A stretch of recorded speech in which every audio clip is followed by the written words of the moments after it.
What if I told you that waking up in the middle of the night was once considered completely normal?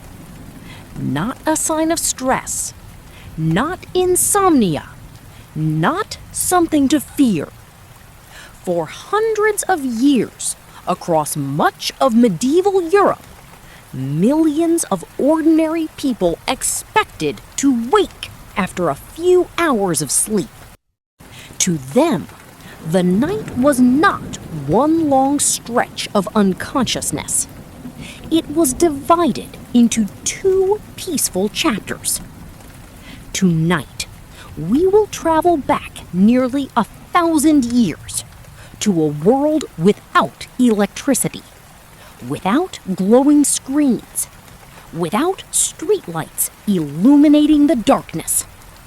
A world where sunset truly meant the end of the day. We often imagine the Middle Ages as an age of castles, knights, kings, and great battles. But history is not only found in grand events. Sometimes it hides in the smallest details of everyday life. The way people cooked, the way they worked, the way they spent their evenings, and perhaps most surprisingly, the way they slept. As we slowly explore the quiet nights of medieval Europe, you may discover that one of the most ordinary parts of your own life still carries an echo of the distant past. So settle in, relax, and let history gently carry you into the night. To understand medieval sleep, we first need to understand medieval darkness.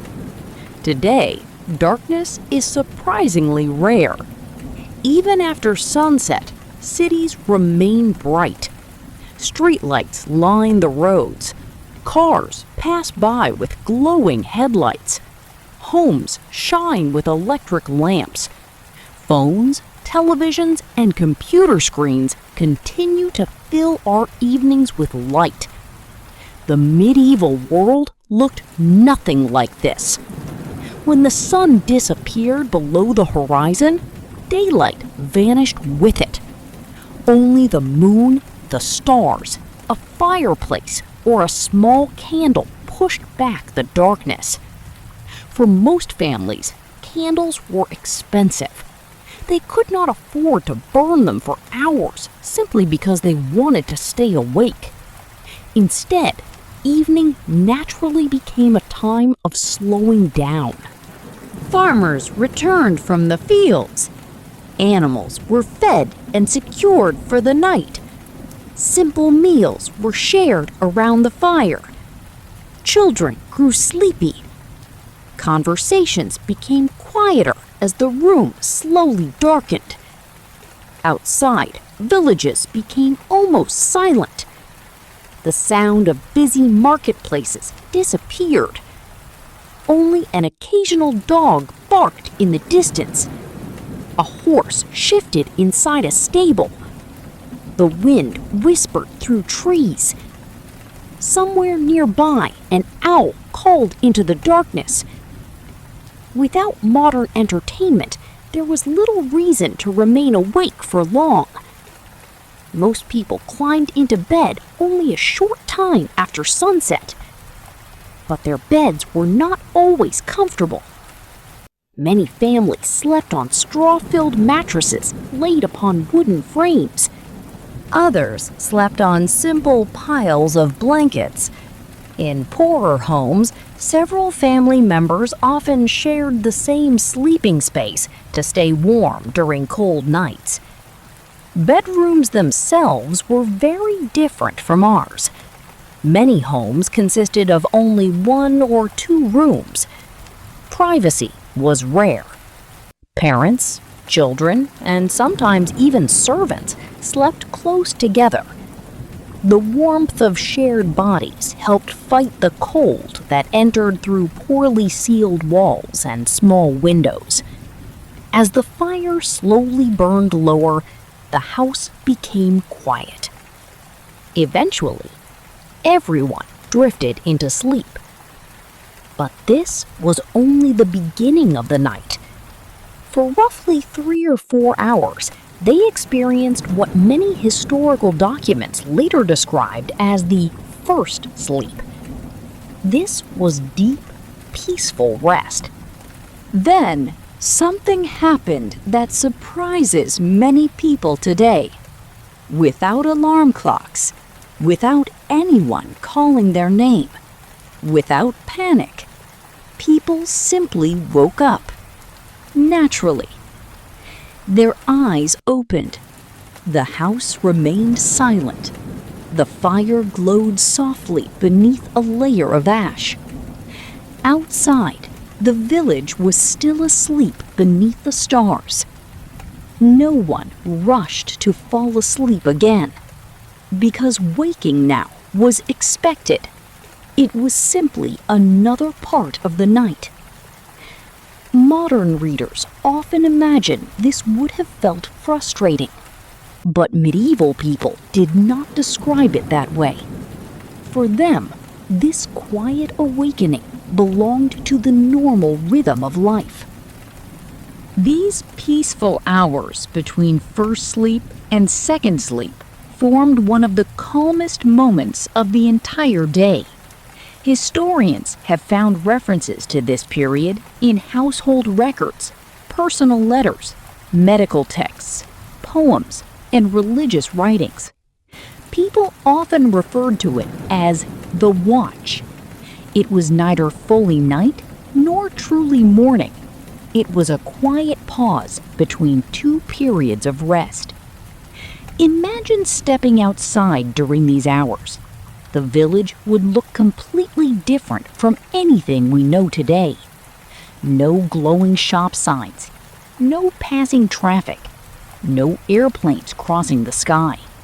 Only darkness stretching across fields and forests. Above, countless stars filled the heavens with remarkable clarity. Without modern light pollution, the Milky Way itself often appeared as a bright river across the sky. The air felt cool. Mist gathered over the fields. Everything moved slowly. Inside their homes, people spent this time in gentle, unhurried ways. Some whispered evening prayers. Others reflected on dreams they had just experienced, believing dreams sometimes carried spiritual meaning or personal guidance.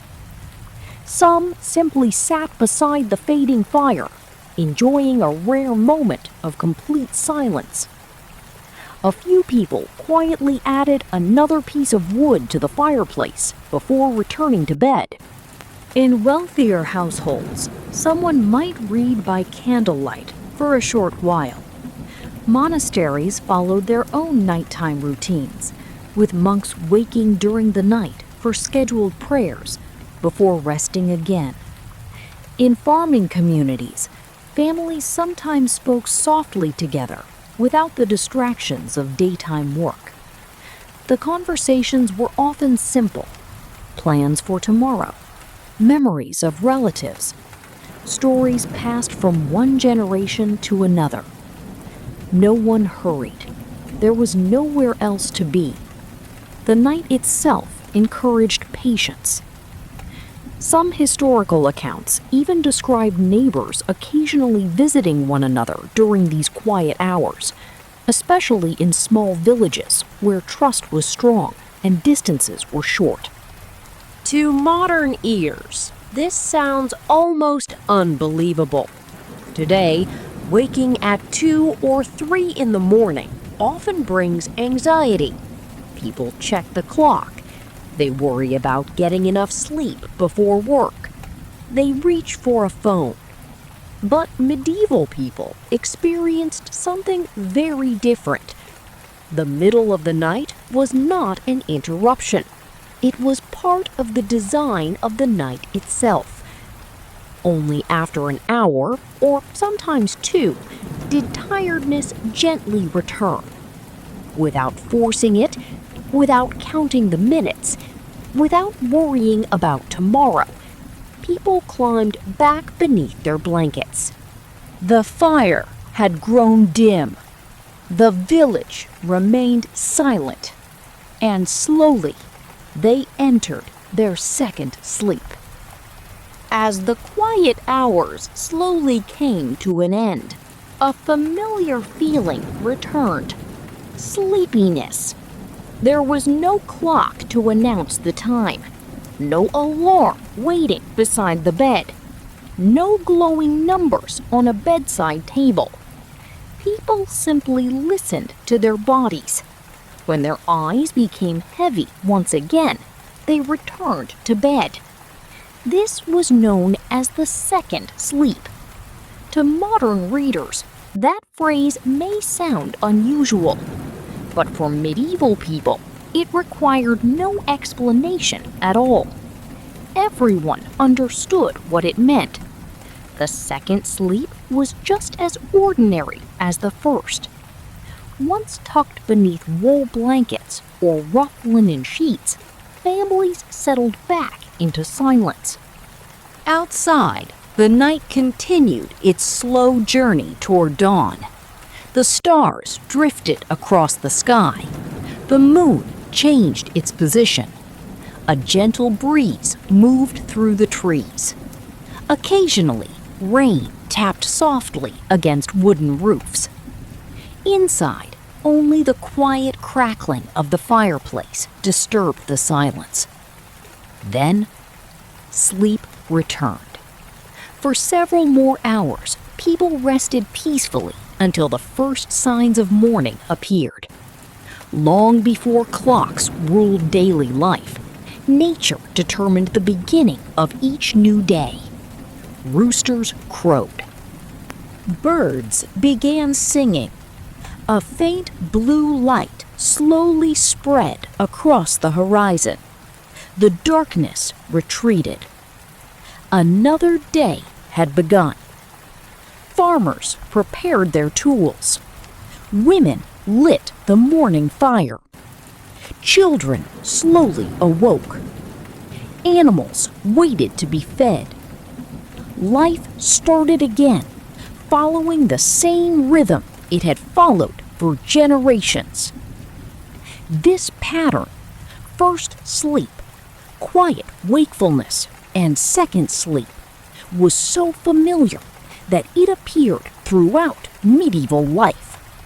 Historians have discovered references to it in medical books, personal diaries, court records, poems, and even famous works of literature. People casually mentioned waking after their first sleep, assuming every reader would understand exactly what they meant. There was no need to explain the phrase. It was part of everyday language. Doctors of the time sometimes even recommended certain activities during these waking hours. Some believed it was an ideal moment for quiet reflection or prayer. Others advised that the body and mind were especially calm during this peaceful interval. Whether those ideas were scientifically correct is another question, but they reveal something important. People did not see these midnight awakenings as a medical problem. They were simply another part of being human. Imagine how different that feels from today. If someone wakes at 3 o'clock in the morning, they often become anxious. Why am I awake? Will I be tired tomorrow? What if I can't fall asleep again? Those worries can make returning to sleep even more difficult. Medieval people experienced the same moment in an entirely different way. For them, waking briefly during the night was expected.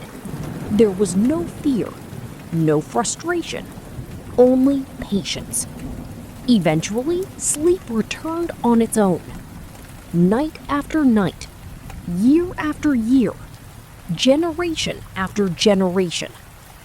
For centuries, this quiet rhythm shaped the lives of countless ordinary people across Europe. Few could have imagined that one day this ancient pattern would almost disappear. If this two-part pattern was once so common, what changed? Why do most of us now expect to sleep through the entire night without waking? The answer did not appear overnight. It arrived slowly, over hundreds of years, one small change at a time.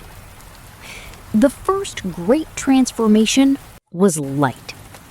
For most of history, darkness controlled human life. When the sun disappeared, daily activity naturally came to an end. But gradually, towns and cities became brighter. Candles became more affordable. Oil lamps improved. In later centuries, gas lamps illuminated streets and homes. Eventually, electric light changed everything. For the first time in history, people could easily turn night into day. Shops remained open after sunset. Families stayed awake later. People read books, worked, visited friends, or simply enjoyed the extra hours of light. The natural signal that once told the body to prepare for sleep became weaker. Then came another enormous change, the Industrial Revolution. Factories spread across Europe. Instead of working with the rising and setting sun, people now worked according to factory bells and strict schedules. The day became organized by the clock rather than by nature. Workers could no longer sleep whenever their bodies naturally felt tired. They had to wake at the same hour every morning. Punctuality became essential. Late arrivals could lose wages or even lose their jobs. Slowly, society began to value consistency above all else. Schools followed fixed timetables.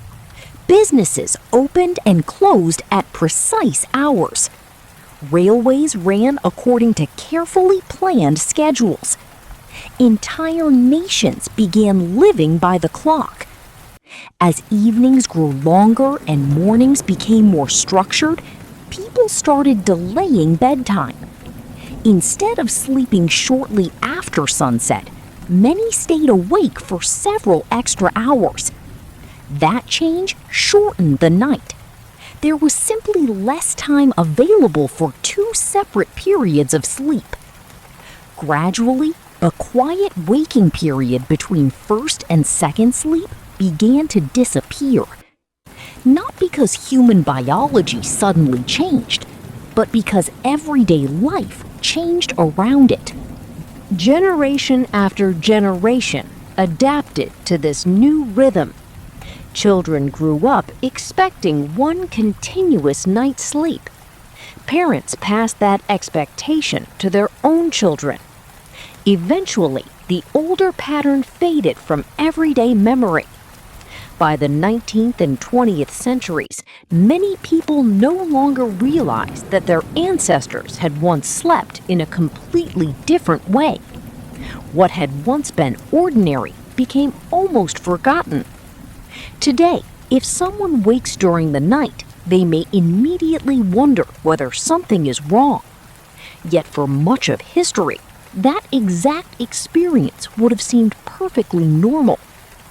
It is remarkable to think that one of humanity's oldest nightly habits quietly disappeared, not because of a single invention or a single event, but because thousands of small changes slowly reshaped daily life. The lights grew brighter, the evenings grew longer, the clocks became louder, and little by little, the ancient rhythm of first sleep and second sleep slipped into history. Although the medieval world has disappeared, one fascinating question remains. Did our bodies completely forget the old rhythm, or does a small part of it still remain? Over the past several decades, some sleep historians and researchers have explored this possibility. Historical records show that for centuries, people commonly spoke of a first sleep and a second sleep. More recently, scientists studying sleep have observed that under certain conditions, especially when people are not exposed to artificial light, their sleep patterns can sometimes become more segmented than modern schedules might suggest. This does not mean that everyone is naturally supposed to wake in the middle of the night, nor does it mean that every nighttime awakening is healthy or expected. Modern sleep is influenced by many factors, including stress, illness, age, medications, work schedules, and individual biology. But these discoveries remind us of something important. Human sleep has never been as simple as we often imagine.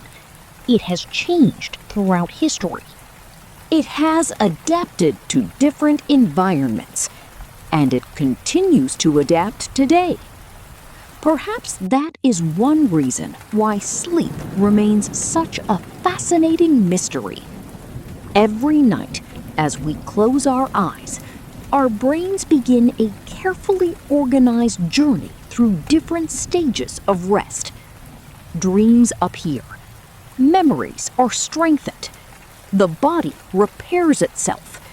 The mind quietly prepares for another day. For medieval people, this journey often included a peaceful pause beneath the stars. For us, it is usually one continuous night. Different patterns, yet both are part of the long story of being human.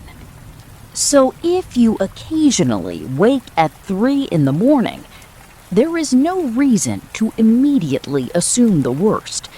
Sometimes it may simply be stress. Sometimes it may be the room being too warm. Sometimes it may have no clear cause at all. And in some cases, it may simply remind us that human sleep has taken many different forms throughout history. The past has a curious way of lingering in ordinary moments. Sometimes, history is closer than we realize.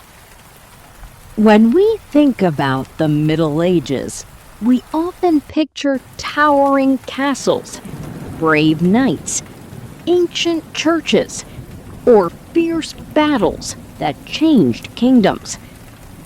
Yet the lives of ordinary people were shaped far more by simple routines than by dramatic events. They woke with the sunrise. They worked with their hands. They depended on the changing seasons. And each night, they surrendered to darkness in a way that most of us never experience. There were no notifications, no glowing screens, no endless scrolling before bed.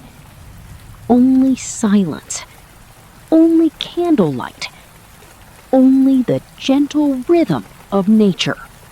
Perhaps their lives were harder in countless ways, but their nights followed a pace that feels almost impossible to imagine today.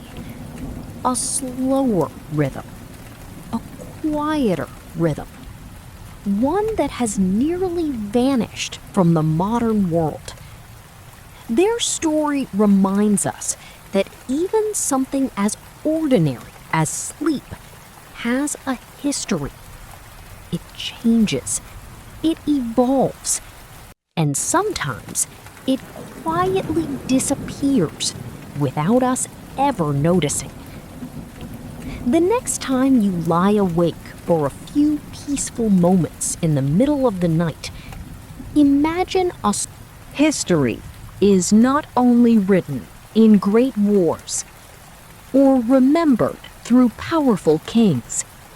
Sometimes it survives in the smallest habits of everyday life. The way we eat, the way we work, and even the way we sleep. Thank you for joining me on this peaceful journey into the forgotten nights of medieval Europe. If you enjoyed this story and would like to explore more calm, mysterious, and forgotten moments from history, be sure to subscribe to History to Sleep. Until our next journey, good night. Sleep peacefully. And perhaps tonight, you'll remember that history may be resting beside you in the quiet darkness.